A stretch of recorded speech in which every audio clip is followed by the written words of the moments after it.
25 DP.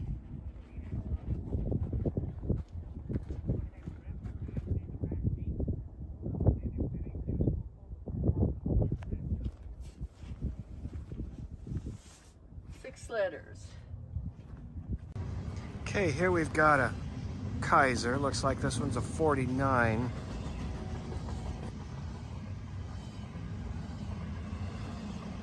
The guy that built the Liberty ships, Henry J. Kaiser, wanted to build automobiles just long enough to make a profit and then get out once the big names got rolling again. He put his cars together with truck parts, anything he could get, and he had a lot of connections. He was a smart man in manufacturing. But what I like about this car is this, I guess this was an early hatchback, and I've never seen this before. It looks like you could sleep in there, and it doesn't take a lot of imagination to picture a pretty girl in a bathing suit sitting on that tailgate and drinking a Coca-Cola or something at the beach. And that looks like it'd just be a fun car for younger people. And as I say, I have never seen this particular model. I've never studied the Kaisers that much. But this is kind of an innovative car, I think.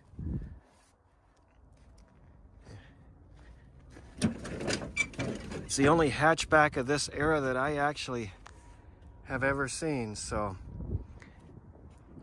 someone probably will fix that up, as rare as the Kaisers are. And here we have some old Packards. Packards originated as a high-end luxury car, and they did very well, I think, until about the end of World War II. And they later joined forces with Studebaker, so it was Studebaker Packard. But I guess the writing was on the wall by then, and they just couldn't hang on against the giants Ford and General Motors and Chrysler. Studebaker and I believe Packard both had made some decisions corporately that had not panned out well for them, and sad really, but that's kind of how it goes. One of the last remnants of Studebaker, however, is Onan Engine Company. They had acquired Onan, I believe, in the early 60s, maybe the late 50s, but Onan was one of their better investments, and they're still producing Onan engines today for Lincoln welders and generators and other things, and they're a fine piece of equipment.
Somebody stole a quarter panel, Ma.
One of the things that Desert Valley Auto Parts has done recently is they've begun to stack some of their stuff in a much neater row than they had previously, and they've started to categorize Pontiacs, Buicks, Chrysler, Ford, Chevy, and so on.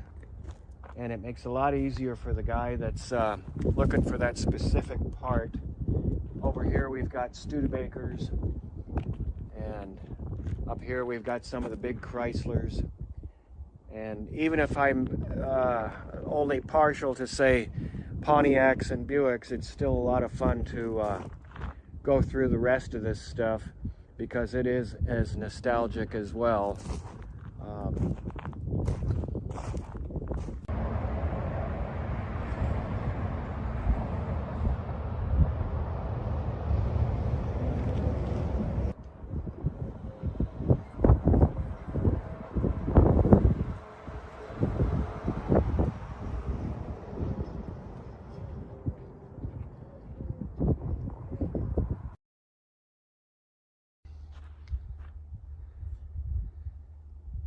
I bet these old Cadillacs would run too. Look at the size of that motor.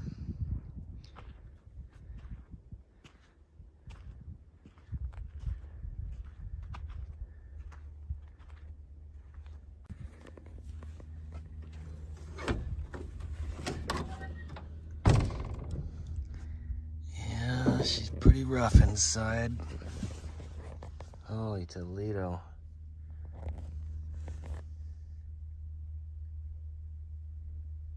Still got the radio.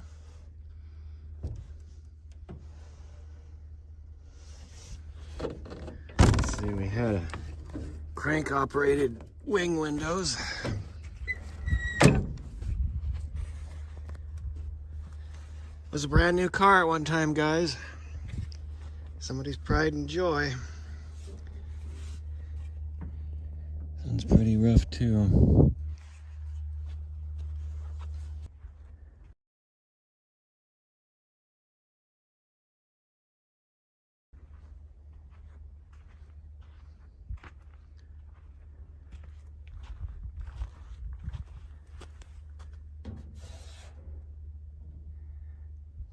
I don't know what the cubic inch displacement is on these. It's probably 340, 350, something like that. Which was pretty good size in its day. I'm sure you could run 85, 90 mile an hour all day long with one of these old Cadillacs and she'd never bat an eye. Just carry you along. I know those old Buicks would run. Pontiacs would run too.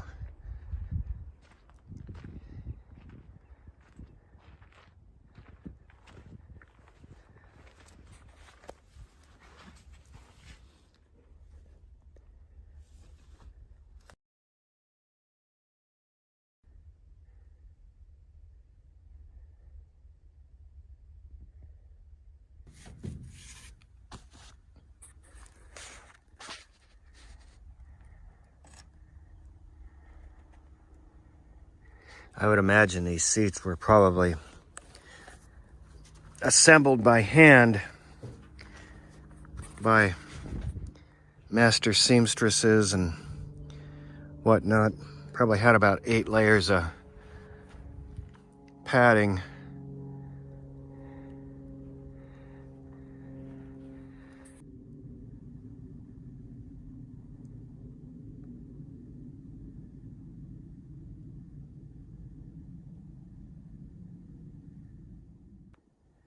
Here's an early Buick, probably 39 or 40, I'm guessing. And there we got the motor all taken apart.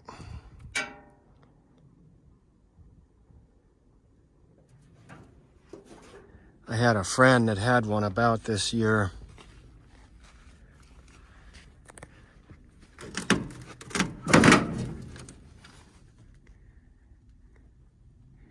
I'm guessing 39, it might be earlier.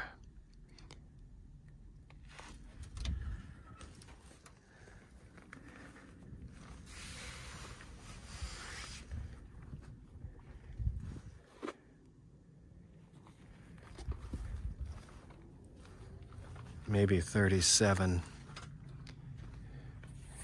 This hood emblem was in reminiscence of a famous train, a famous locomotive, which name escapes me right now, but that's what that hood emblem is in reference of. And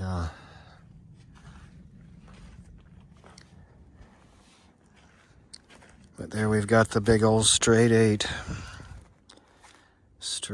Buick. It looks like it's been apart for many a day.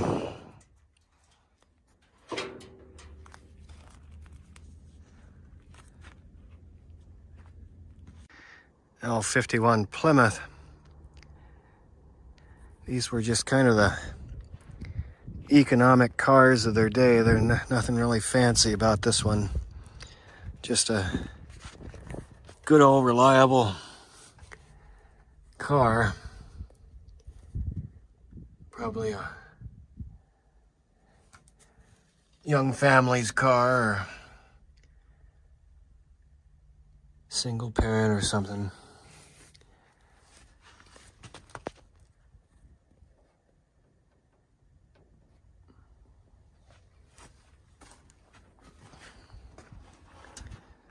A socket on top of the roof.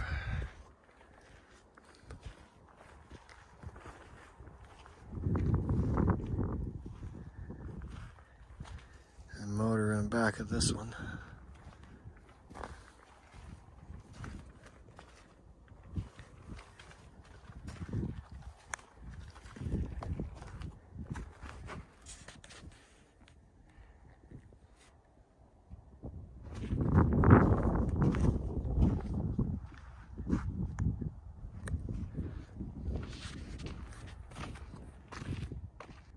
This one's been here a few years, 39 Plymouth.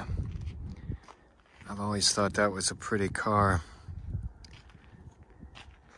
I remember when these Kragers were everywhere.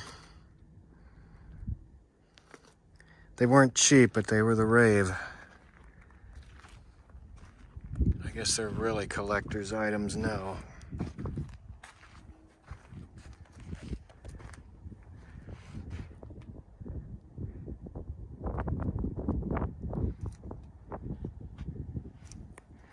An old coupe.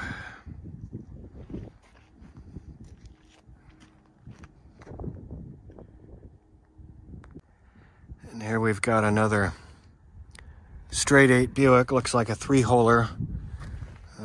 In the fender, 3 holes, indicating it's a super or a special.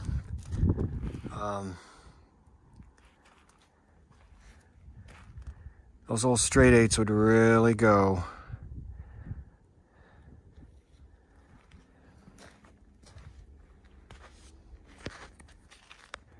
Okay, and here's what I was talking about. Here we've got a pair of Buicks. On top we've got a Super, And you'll notice the 3 holes in the fender.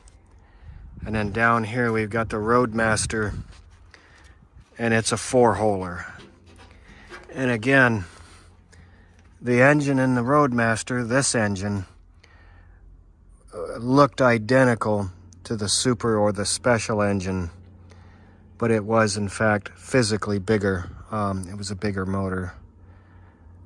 But again, it was referred to as the Fireball engine. By this time, the manufacturers were all tooling up to go with the V8. That was the big thing for the early to mid-50s. Everybody wanted a V8 instead of the inline 6-cylinder, the straight 8. Oops. There he is. I just think this old Cadillac is a very well-proportioned vehicle, and as I say, I don't think you could stuff another single cubic inch into the engine well. Maybe somebody in the comments can tell us what the cubic inch displacement on these flathead V8s are. Again, we've got the exhaust manifolds on top on this engine because it was a flathead. And as you can see on this side, there's a crossover here, and then the dump tube is in front.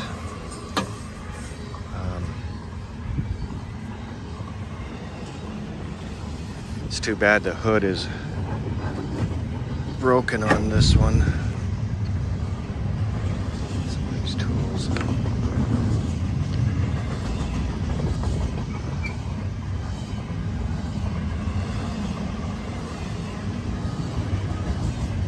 All the glass still in this one.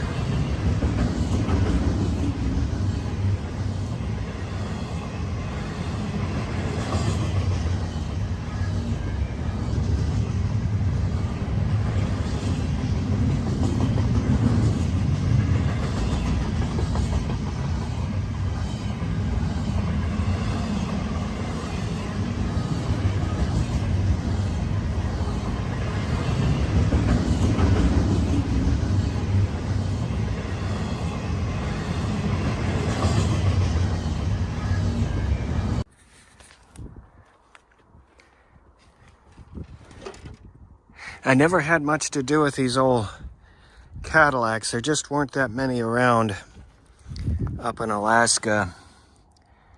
We had quite a few Buicks and Pontiacs as I was growing up. Fords, Chevys. They were plentiful. But the Cadillacs, just didn't see that many, or Lincolns.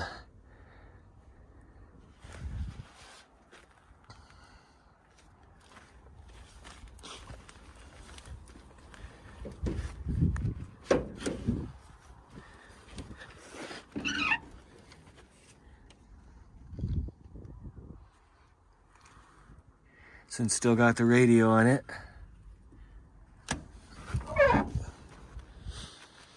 Don't think this gal's running a long, long time. And these big old boats are Hudsons. They had a big old straight 8. They were kind of a luxury car. I don't know much about the Hudsons. I never owned one. I remember one or two came in the yard there in Anchorage one time, and it had this massive straight 8 that this one has. But I believe it was torn down.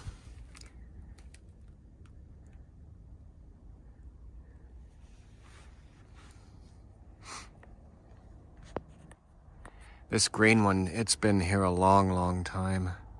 Ever since I've been coming here. And there's the end of the Studebakers up there.